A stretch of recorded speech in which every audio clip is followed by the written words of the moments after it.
So thank you. We can start, but I have to just share my screen very briefly, just to say that, as already anticipated, we are here for this live interactive educational session on live interactive educational experiences on disaster preparedness in general, because we will not only talk about landslides, as you will see, and the idea is to have a discussion after some, something to think about given to us by three presenters. So I will start with Marcos Barreto de Mendonça from Rio de Janeiro in Brazil, and then Graziella Devoli will do the second one.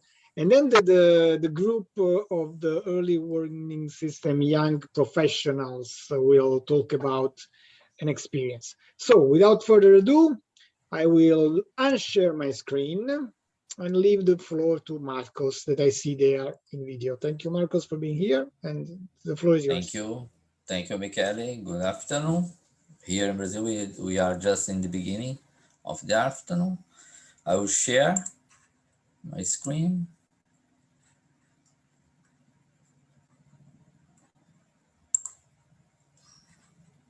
That's okay?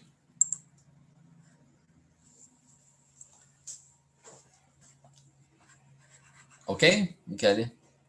That's okay? I was talking, but yes. I had my microphone muted. Yes, it is. Okay. Okay. Well, I'll talk about some experiences on disaster education, landslide disaster education. Two experiences, one with kids and the other one with community leaders in Brazil. Well, the first one is experience with kids in a science museum. And it's, let me close here. Okay. It's a disaster education activities in an interactive science museum. It's a space where we have a scientific dissemination using simple language in a neighborhood here in Rio de Janeiro. We address different topics. One of the topics is landslide that I address in this museum. It's a kind of non-formal education. And it's remarkable the great number of landslide risky areas in the surrounding area, in the neighborhood near the museum. There are lots of slums and landslide risky areas. Here we can see some photos of this museum. We can notice great interaction among children, parents, family, students, researchers. There's a very that there is a great interaction between. Well, the landslide educative workshop is called Dia a Terra Cai. It's a title in Portuguese, and it means one day land will slide. We intended to, with this title, to emphasize the uncertainties involved in landslide susceptibility where people live. Well, the pedagogical tools we use in this educative workshop is comprised of first, the different kinds of soil and their strength, and we try to make a relation with the different configuration of slopes and mainly slope angle, just to introduce the issue in the workshop. And after that, we use a glass box with a slope model. And here we can see a stick that can be used to pump the glass box and tilt and provoke the landslides. And in the end, we have a session about specifically landslide early warning systems, when we issue the sirens that are used in the slums, in the neighborhoods. And we also teach how to build a handmade rain gauge using bottles. And we also use some explanatory posters. Here we can see the first part of this educative workshop. where the children can see different kinds of soil. They lift the cylinders and see the slope angle. Here the poster. The slope model inside the glass box. And we can see the apart downstream, the slope downstream, we can see the place that is impacted by the landslides. We address some anthropogenic factors and natural factors. We put a soil layer on this slope, okay? And here we can see a child tilting the glass box until provoking the landslides. And we try to make a relation with the slope angle, the limit of slope angle that provokes the landslides. Well, of course, we use a water can. We also use water can to provoke the landslide in order to simulate the effect of rainfall. Here you can see the landslides, okay, and the impacts. Well, and in the end, we use plastic bottles to teach how to build the handmade rain gauge, and we use a poster to give a support to our explanation. We show the sirens, the hazard map in the neighborhood, the location of the emergency shelters, the rainfall threshold, how they can receive warning message from the municipality. And here we can see that there is a great interaction among the visitors in the Science Museum. And we have a great discussion, and everybody participating in this discussion bring their experience, personal experience, doubts. Then it's very interesting activity. The second one is an experience with community leaders. It's a round of conversation about landslide in a famous favela in Rio de Janeiro called Rocinha. And we can divide this experience in two parts. The first one, when we foster the debate, we promote the debate based on the photo voice method. When we ask the community leaders to bring photos about landslide, and we all together we chose the best photos in order to discuss about this issue, the landslide in the community. Then we start promote debates considering the photos they chose. After the debate lasted about 2 hours. After the debate, we had invited an artist to participate in this round of conversation, and he created in the end a piece of art, a piece of graffiti, and we left this art as a landmark, as a symbol of our event, our debate. Here the photos they chose, the community leaders chose, and for each one we start a debate. Well, I would like to show here the main topics raised by the community leaders during the debate. Okay, the first one is a lack of incentive to have a resident participate in risk management. Incentive from the municipality, because they are they intend to participate, they want to be engaged, but there is no incentive by by the municipalities to have the residents participating in risk management. The second one is about importance of solidarity community effort in this issue, mainly during the response stage. And I think that we have to give great attention to this positive aspect that they want to be to engage, and we can count on the solidarity community effort in some situations. They criticize strongly the landslide early warning system because the uncertainties, they don't understand about the uncertainties involved in learning, because it's natural. It's a natural uncertainty. They don't understand. They criticize strongly these uncertainties. They criticize also the emergency shelters and the lack of preparedness.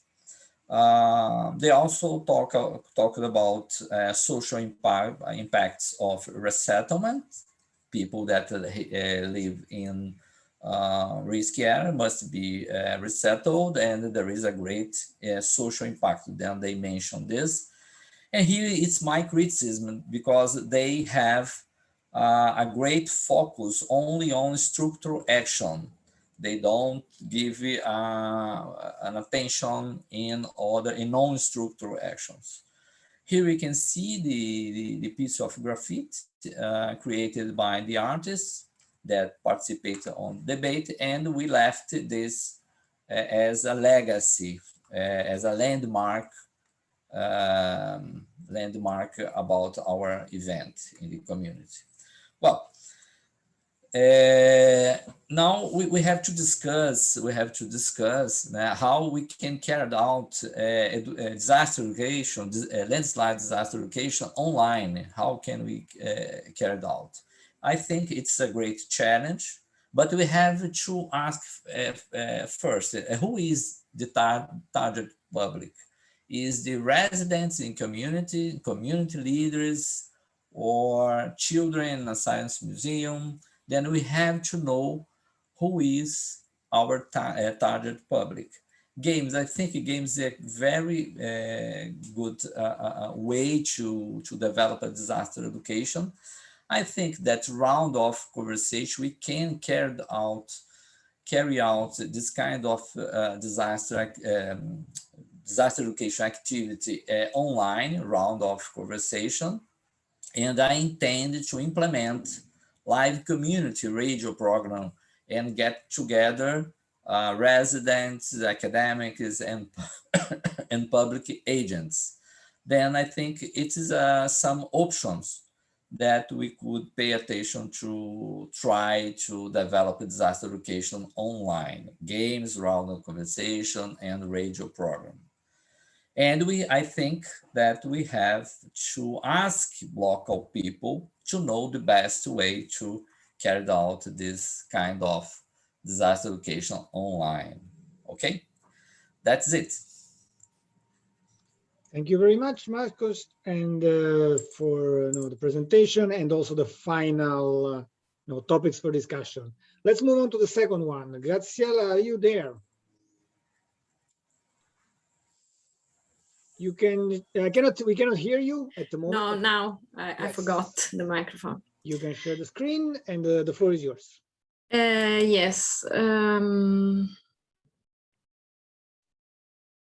So where is my presentation?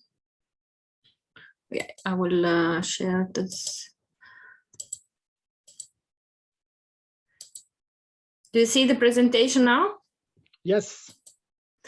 Okay. In these next 10 minutes, I present a series of role games for natural hazard prevention that I create, I ideate. I have the first idea as a part of a course that we had at university. Is a course called Introduction to Natural Hazard, which was the first course in the master program in geohazard and geomechanics. I was there as a associate professor between 2015 and 2019. This course now run nationally, so has changed the name.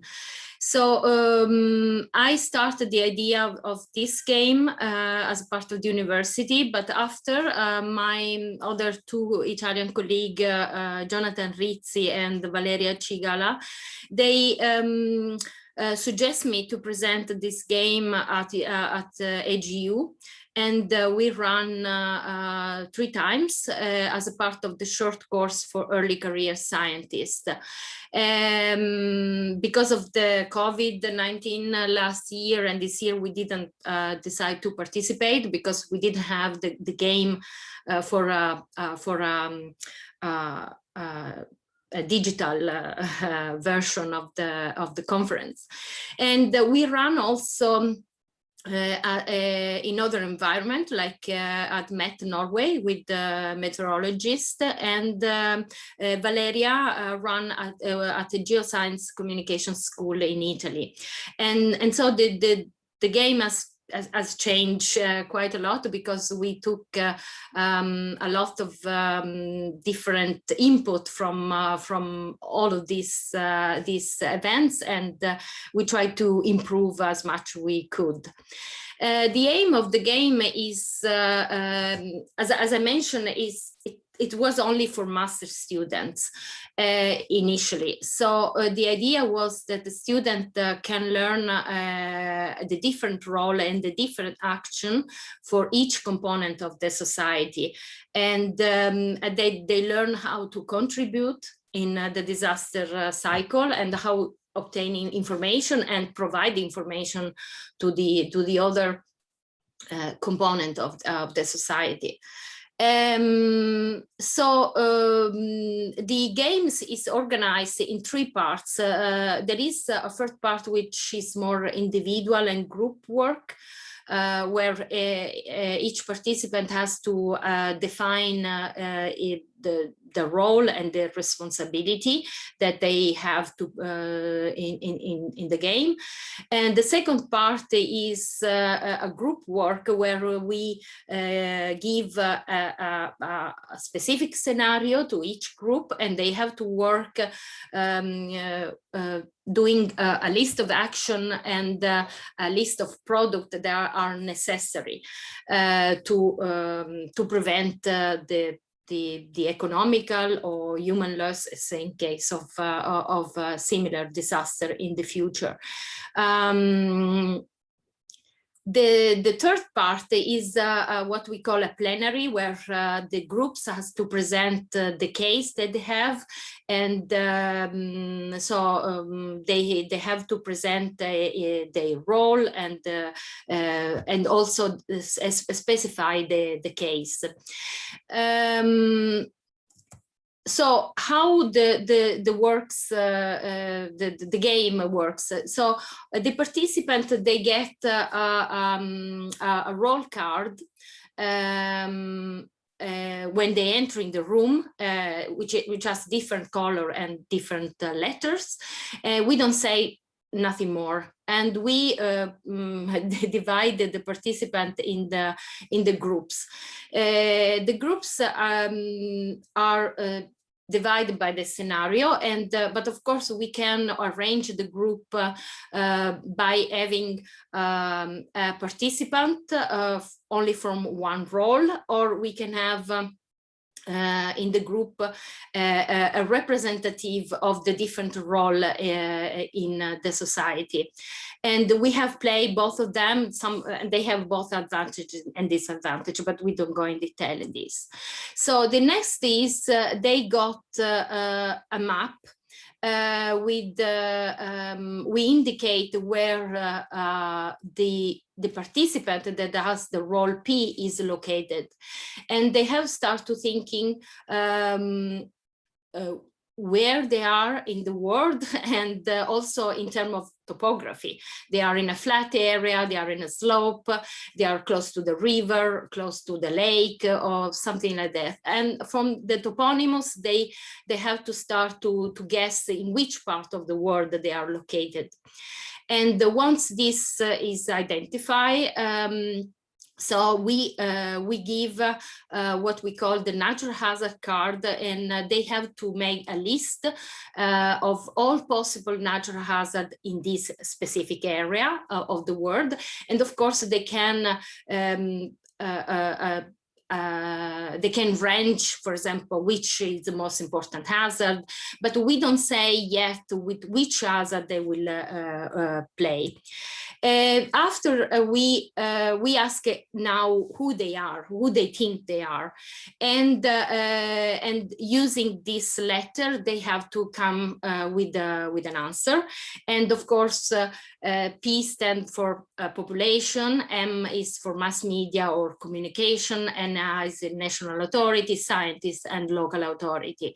And it's even more complicated because also we want them to think that in this category, maybe there are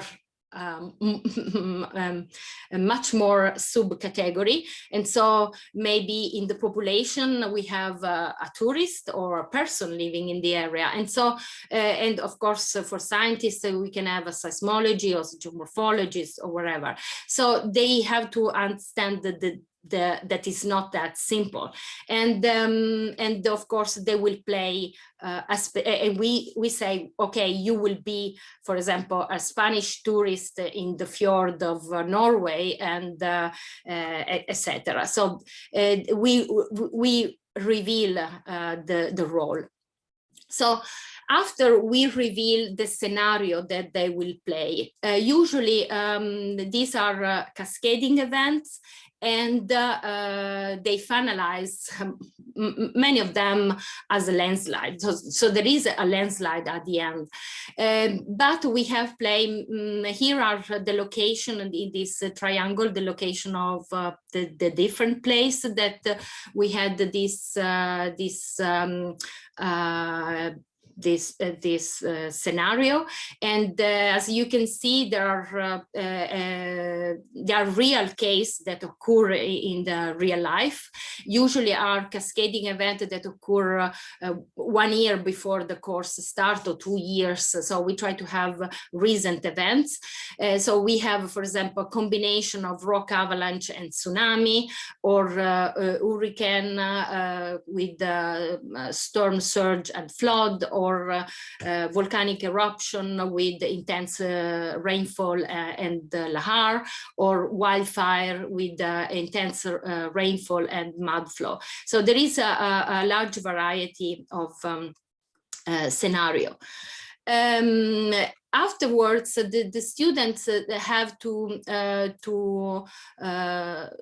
work in groups, and from the action cards and product cards, they have to start to identify which action each role has to take in order to avoid the case, because I have to remember that these games is only done before the event strike, and also we want that they create a list of product. For example, I need a hazard map, or I need a risk map, and of course they have to think, okay, who has to pay for this product, etc.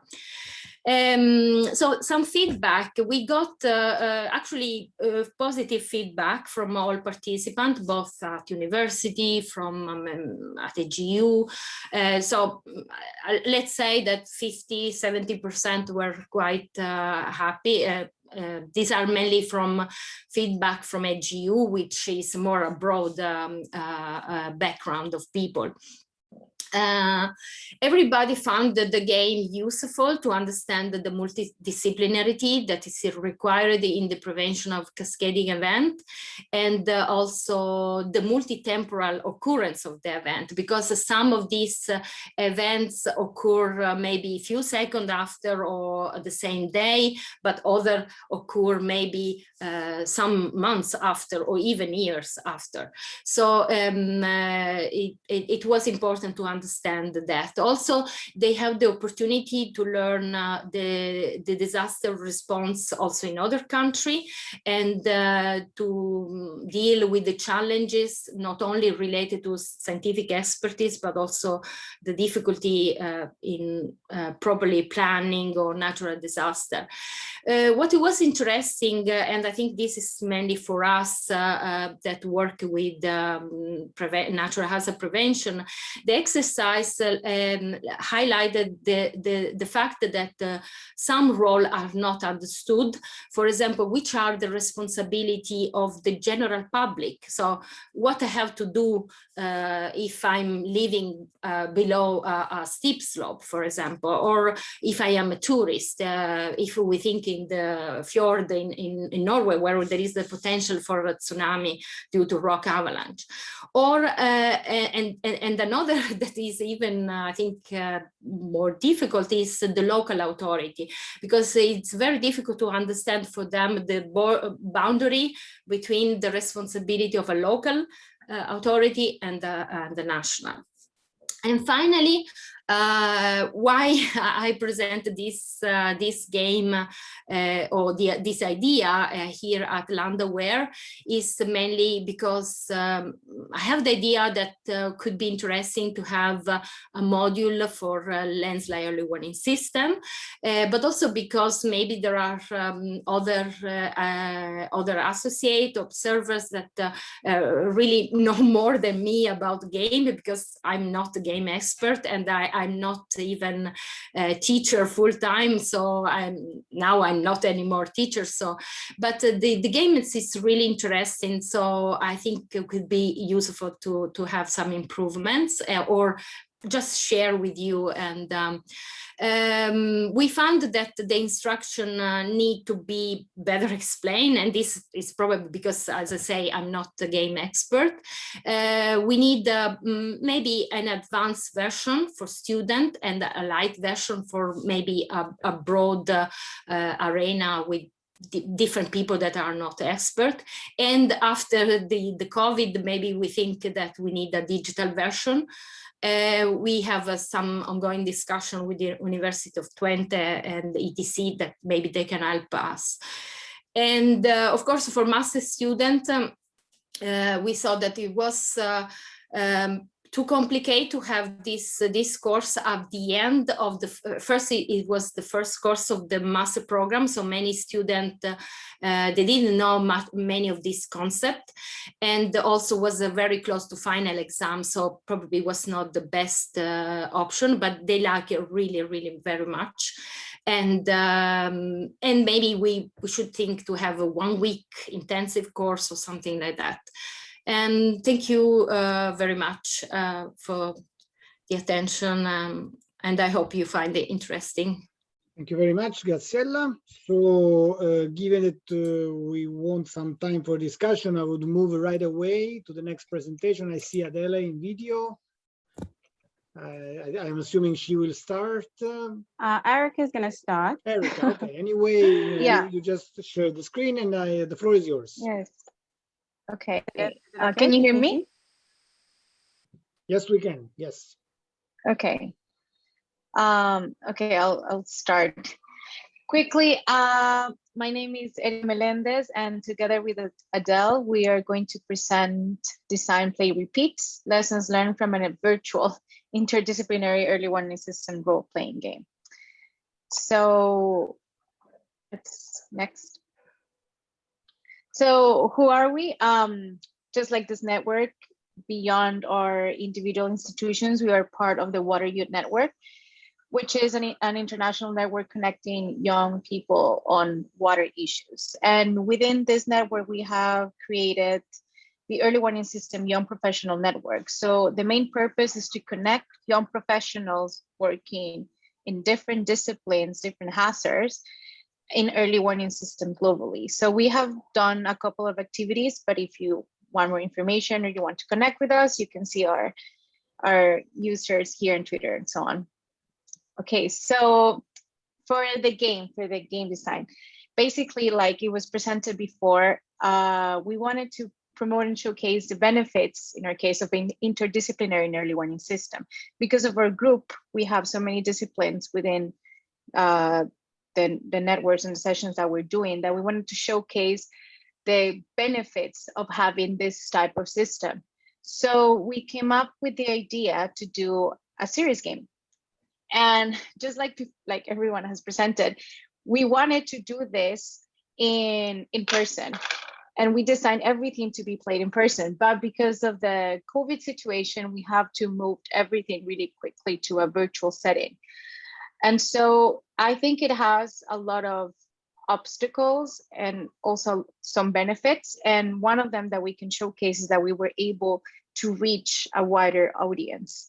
So in our case, we were able to test or play our game in the Understanding Risk 2020 session last year, and then just recently in EDU 2021.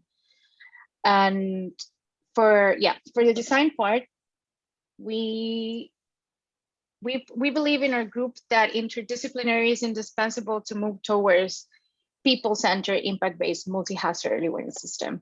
So these new ideas are being highly promoted by the WMO, by the United Nations Office of Disaster Risk Reduction, of having systems that are focusing on the local needs, the communication needs of the general public.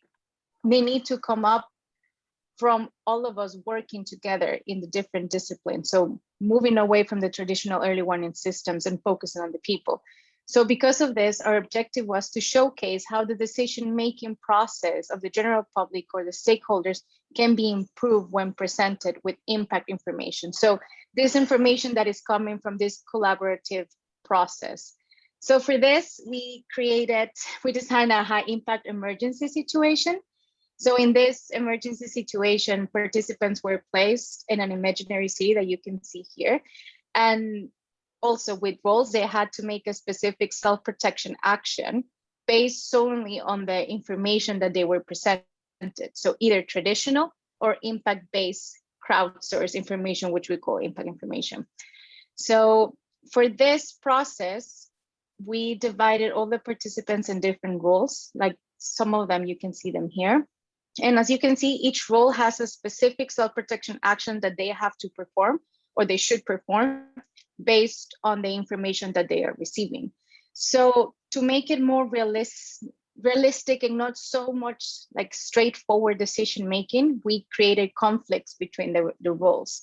So as you can see, all of the roles between each other have conflicts. So you cannot necessarily say, I'm just gonna close all the bridges or evacuate a school. No, because it has some like cost and benefits, and it can impact another role.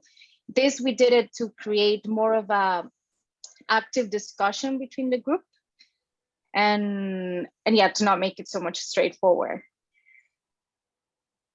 Yeah, so the participants were divided into small teams within the two big groups. So each of the roles that I've shown you were placed together in all of the teams. So for example, there could be 10 teams. And in each team, you have a cycling organizer, a school, district, or factory manager. And those, let's say, 10 teams were divided between two big groups. So one group was only going to be presented with hazard or traditional warnings, and the other one was going to be presented with impact-based or crowdsourcing data. Why did we do this? So we could, at the end, compare the decision-making process between the group that only perform hazard, or like they only show hazard information, and the group that was shown the hazard plus the innovative products. So we can create a baseline and compare it. Some of the products that we showcased were numerical weather prediction and radar-based nowcasting products.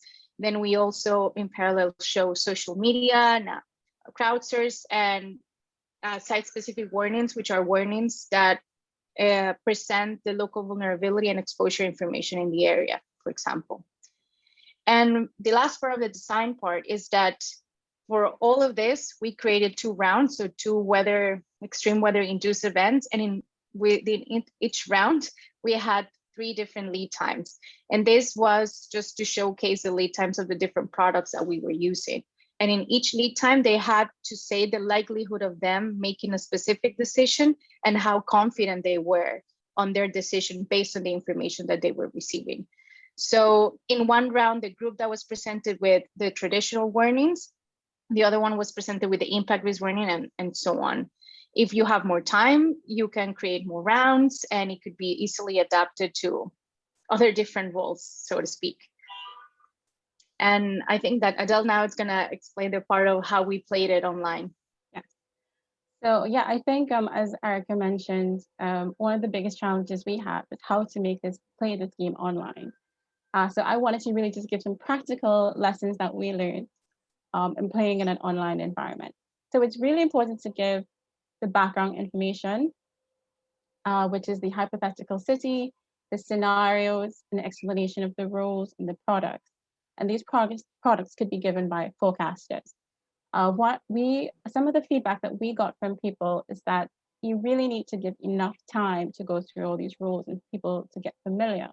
One of the challenges that we had, especially because we were presenting at conferences, we had a very limited amount of time. So we were trying to squeeze everything into this short period of time. We also really wanted to make it interactive because it was interdisciplinary and we're trying to get these different roles to interact.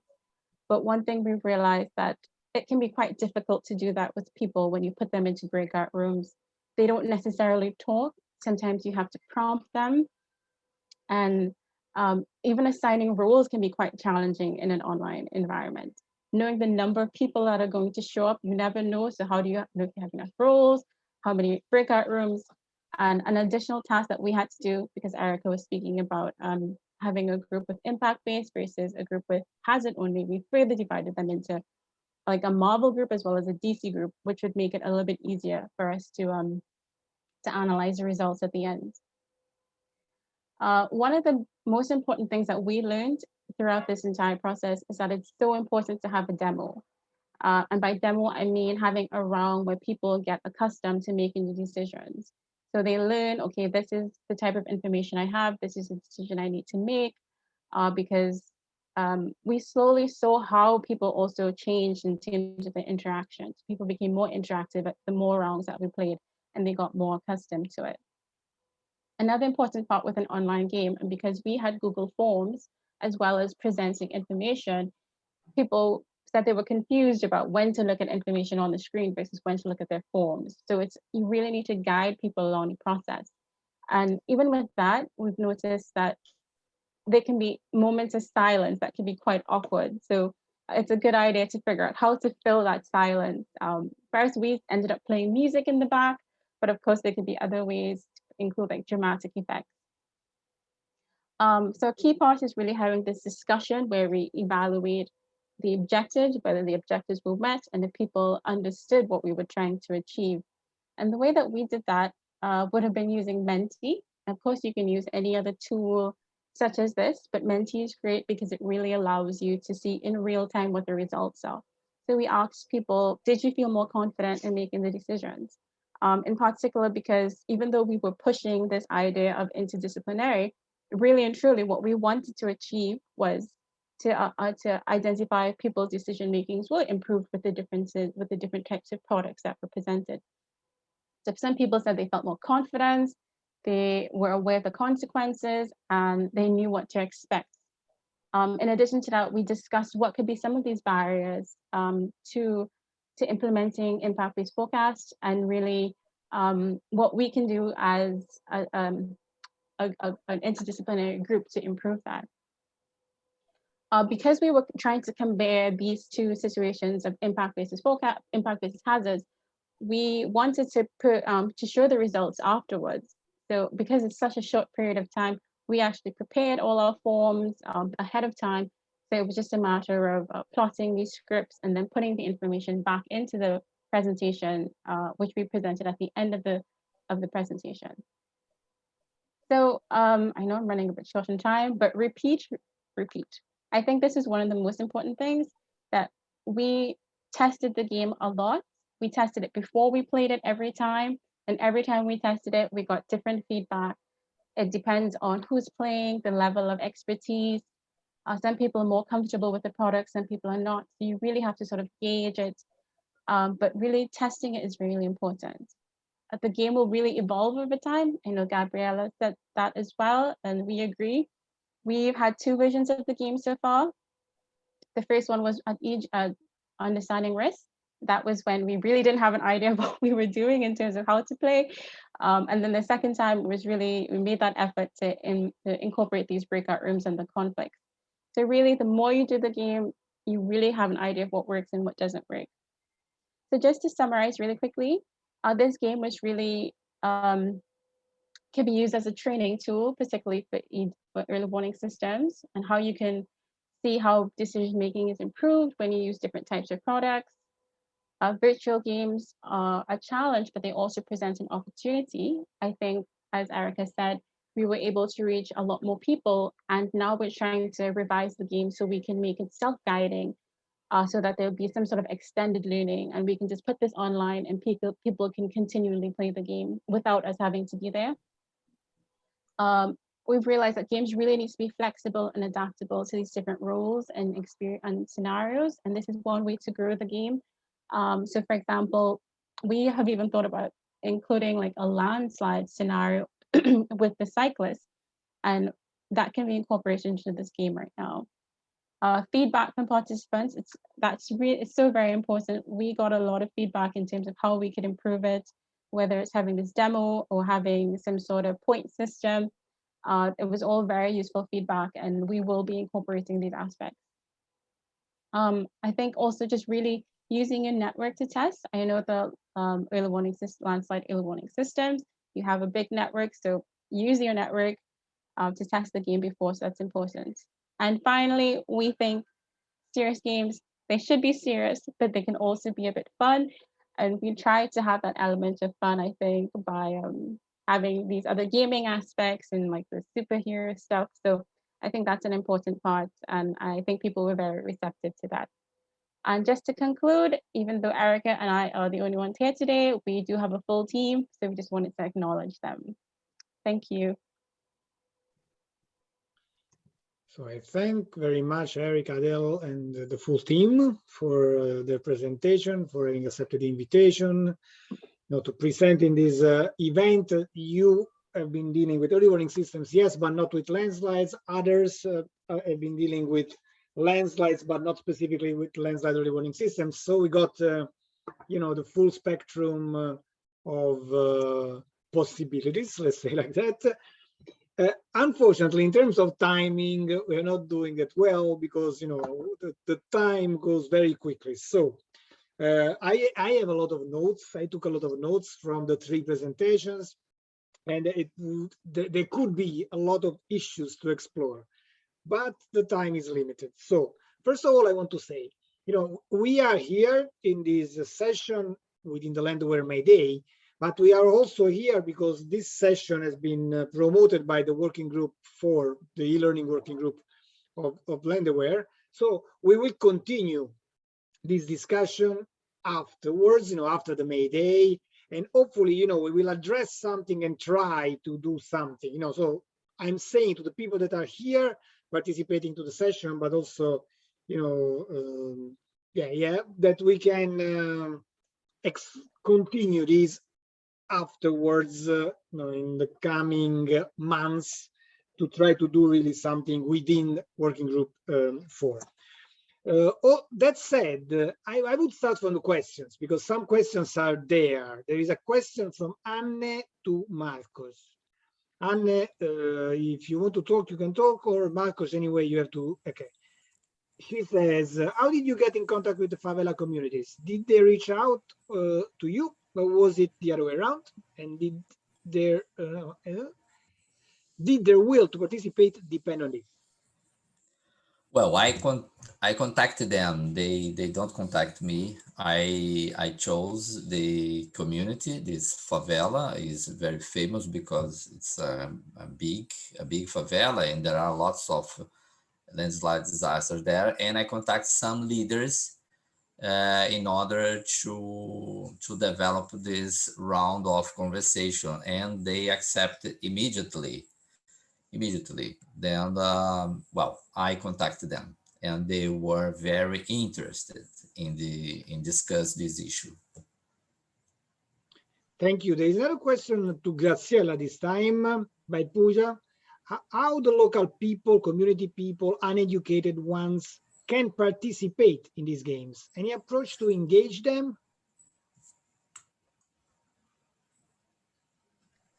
If I can say something on it. In this case, this serious gaming, we're planning on also using it to train a sort of impact-based warning system in a specific area in Spain. And what we do is that we adapt the game based on the community. So instead of a hypothetical city, we take their city and we take areas that they know, and we take an event that's relevant for them on the past, and then we show how everything played in that scenario, but then how everything would have played with the new tools.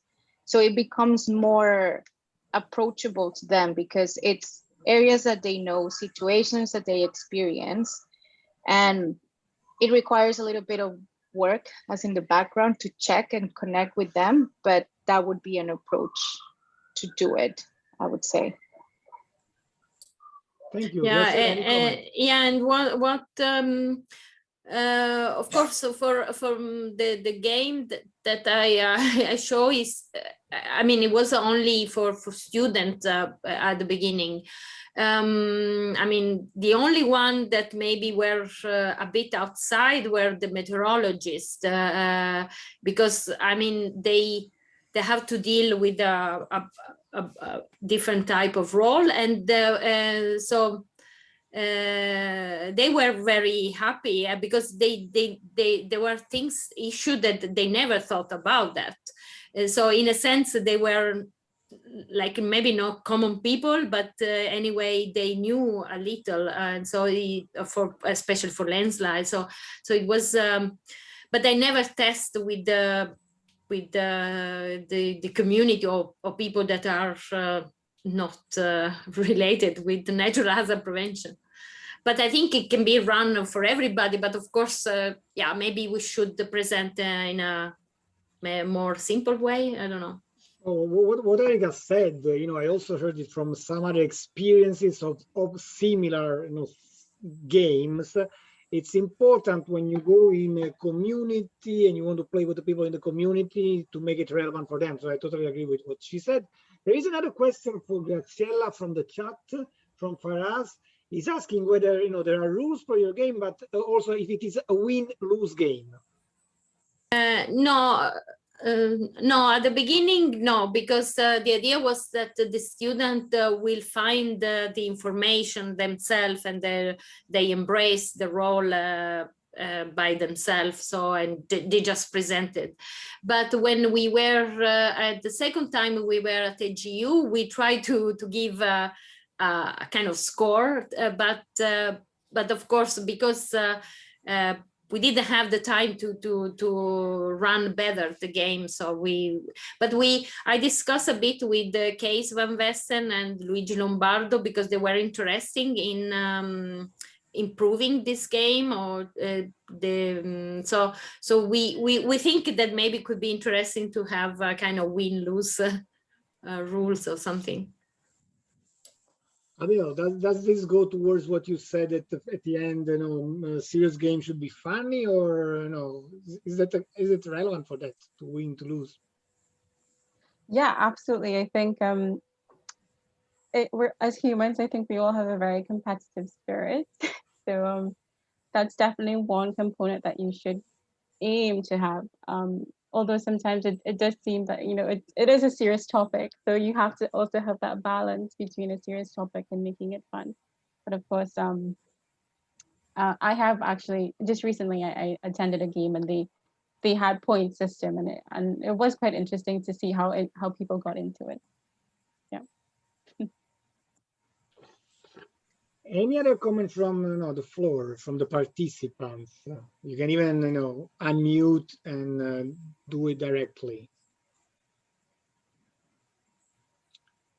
As I said, we don't have time to engage in a structured discussion, but I took many notes, and in my notes I read, besides games, because we've been talking about 2 role games basically. different settings and even different rules. You've been explaining them quite well, at least I understood what are the main features of those games. But in the first presentation by Marcus, he was saying, we can engage in different kind of educational activities, and a key issue is the target. Marcus, in your experience, the target, you got kids on one side, you got community leaders on the other side. How, what's easy, what's difficult, your experiences, what told you about the targets that you engaged with?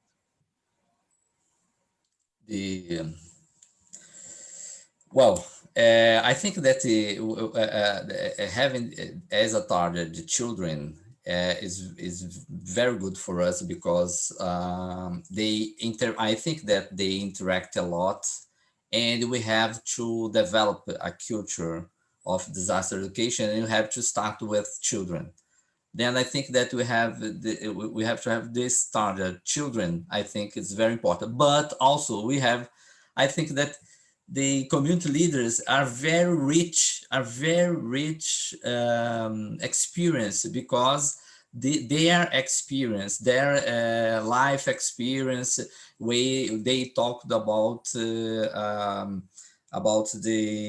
learning, the landslide early warning system is something that is difficult to have with children. Then they criticize a lot landslide. I would like that we had the public agents in this round of conversation, because it's like a risk perception survey when they show their life experience with landslide early warning system. Then I think that we must have different targets. Sometimes the targets are children, sometimes in other cases community leaders, and we have to have a different educative activities focusing on each target. But I think they are not difficult to deal with this target. I think they both are feasible, and it's very important. I don't know if I answer your question. No, absolutely. Yeah. I mean, no, my question was a sort of open question. Any other comment? I actually wanted to add on Marcus's comment, because I think dealing with kids it's a challenge, especially because as scientists or people coming from a technical background, you use this technical jargon a lot to explain things. So now you have to really reevaluate and explain things at a very basic level so that kids can understand. So I do think it's quite a challenge, and I thought your presentation was very interesting, and it looks like a lot of fun. If I was a kid and even as an adult, I would be very interested in participating. So congrats on that. One final issue I want to just address, and then we have to close. Online versus real playing or real engaging live. Okay, the early warning system group didn't have a chance of engaging live, so you did it online. How much do you think you lost? I understood from your presentation, that you had difficulties, and you clearly highlighted the difficulties, but how much do you think you lost in your purpose by not having the chance to play? Because then, if we want to devise something that is devised for the online environment, we want to do it in the best possible way without losing anything. We want to do it in the best possible way. Okay, so I'll take that, and I don't know if Erica has anything to add. I think maybe in terms of our objective, I think we were able to meet our objective, but maybe just the complexity of the way that we would have been able to do it. So when we had first thought about doing it online, we had devised this idea of also using cards for different products, and having people in groups and having people really use different cards.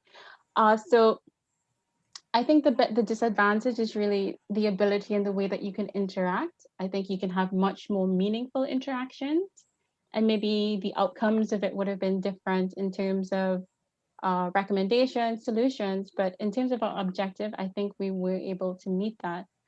If we were to do this, if we do get the opportunity to do this in person, I think maybe one of the biggest things would be just really how the type of roles also.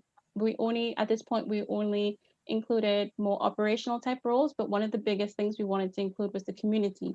And we realized that would have been a big wild card because the community has so many other ranges of decisions. So if we could have done it in person, we would have definitely tried to include them to improve Okay, it. thank you very much. No, we have to close the session. I prompt people to read what Samuele Slegoni wrote in the chat. Unfortunately, I have to close the session, but he is, it's an interesting comment about role-playing game and also online environments. So thank you, Samuele, for this.